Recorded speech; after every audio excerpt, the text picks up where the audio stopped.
지난 4년 동안 각 나라의 시총 상위 10곳을 비교해보면요. 미국, 일본, 대만은 각각 시총과 영업이익이 각각 100% 정도씩 증가하는 동안 우리나라 상위 10대 기업은 시총 마이너스 12%, 영업이익 마이너스 20%를 기록했습니다. 말도 안 되게 경영권을 세습하고 있는 재벌들에게 VIP 말씀이 어쨌니 이러면서 북한처럼 신격화를 합니다.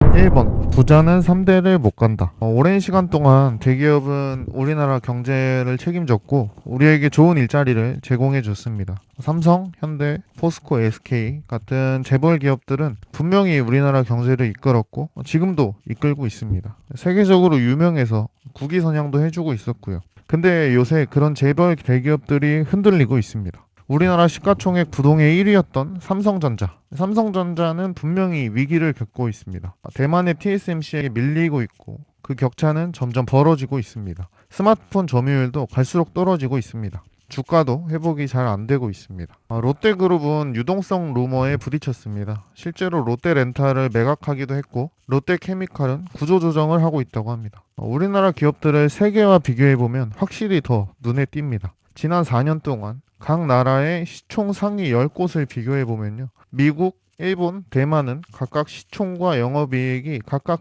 100% 정도씩 증가하는 동안 우리나라 상위 10대 기업은 시총 마이너스 12%, 영업이익 마이너스 20%를 기록했습니다. 우리나라 상위 10대 기업에는 삼성, LG, SK, 현대 등 네이버를 제외하고는 모두 재벌 대기업 계열입니다. 근데 그런 10대 기업이 최근 4년간 다 쪼그라들고 있습니다. 2번 회사를 물려주는 문화. 대기업들이 안 좋은 지표를 보이고 있는 가장 큰 원인은 바로 리더라고 생각합니다. 리더는 정말 중요합니다. 최근에 정치에서도 저희가 느끼고 있는데 그냥 창업자의 아들이라는 이유로 창업자의 손자라는 이유로 회사를 물려받습니다. 물론 그들이 가업을 물려받을 수는 있습니다. 그렇지만 재벌가는 회사의 100%를 소유하고 있지 않습니다. 이재용 회장은 삼성전자의 1.63%만 소유하고 있고 정의선 회장은 현대자동차의 2.62%만 소유하고 있습니다. 100% 소유하고 있다고 해도 아들에게 물려주는 것이 사실 좋게 보이지 않는 시대에 그들은 정말 이상하게 꼬여있는 지분 구조로 회사를 지배하고 있습니다.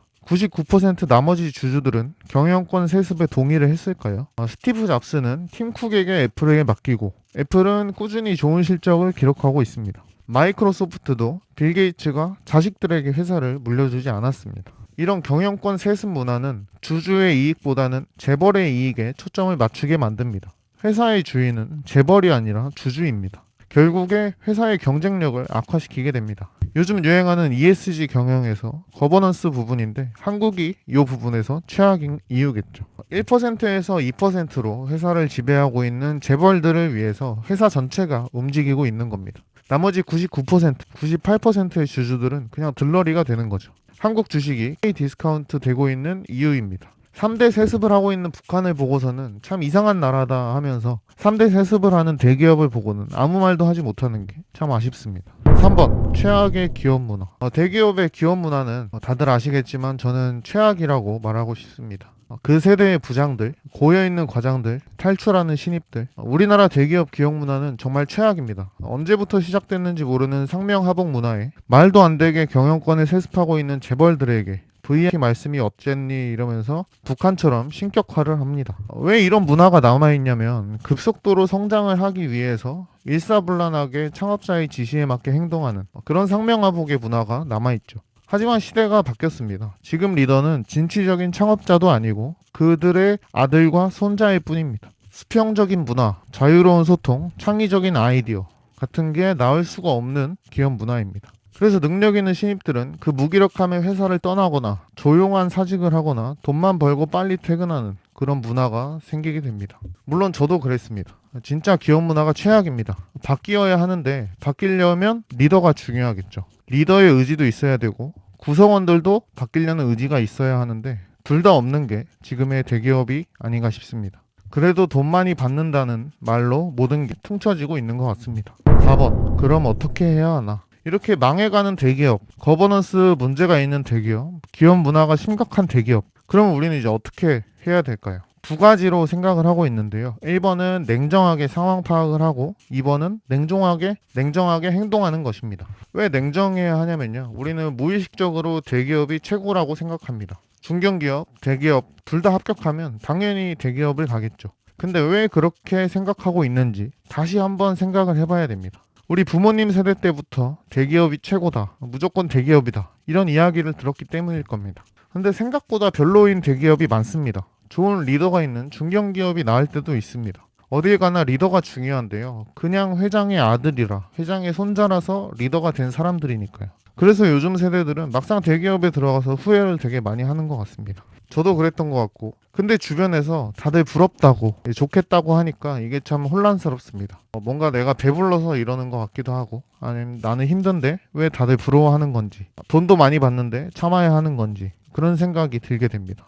근데 저는 냉정하게 바라봐야 한다고 생각합니다. 대기업의 기업 문화가 어떤지, 리더는 어떤 생각을 가지고 있는지, 회사에 다니는 게 나한테 도움이 되는지, 남들이 아무리 좋다고 해도 내 입맛에 안 맞으면 맛이 없는 것처럼, 그래서 냉정하게 상황을 파악하시고 냉정하게 행동해야 합니다. 주변에서 말리고 부모님이 호적에서 판다고 해도 아닌 건 아닌 거라고 생각합니다. 5번 무조건 대기업. 이렇게 냉정하게 생각하고 냉정하게 행동했을 때 회사에 남는 게 좋다면 남으면 됩니다. 하지만 회사를 나온다면 창업을 고려해 볼 수도 있고 프리랜서를 해볼 수도 있고 다른 스타트업이나 기업 문화가 좋은 다른 회사에 취업할 수도 있습니다.